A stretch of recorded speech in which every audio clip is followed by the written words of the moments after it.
Craig Allen is the president of the U.S.-China Business Council. He's in Washington. Doesn't seem like the president was listening. You guys have been saying for months, don't do any of this. I want to ask you a pointed question, though. What do you make of the president's claim that China will pay these tariffs, that China will be the one to be taxed? Clearly, American consumers are going to pay the tariffs, especially for consumer goods. For industrial goods, it's American manufacturers.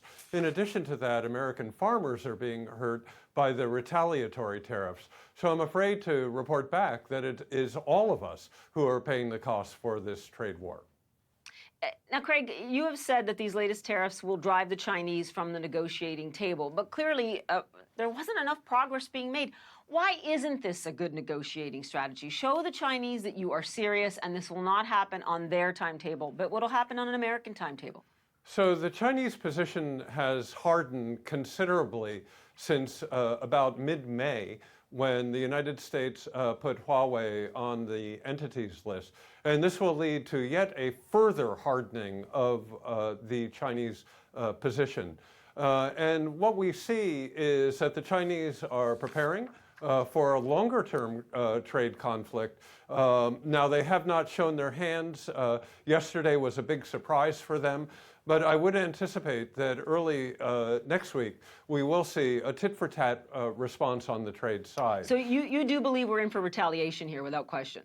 The Chinese trade policy has, for decades, been tit-for-tat, and I doubt that there will be any change in that policy. And from yesterday's statements by the Ministry of Foreign Affairs, the Chinese are intending to react. Now, that said, they've been very calibrated in their response to the U.S., so I'm not anticipating that this will get out of control, but I am anticipating that there will be further pain involved. U.S. exports thus far this year are down 31%. Remember, this is the world's fastest growing large market, and each one of those percentage points that we're getting hit will bear a long-term cost as well.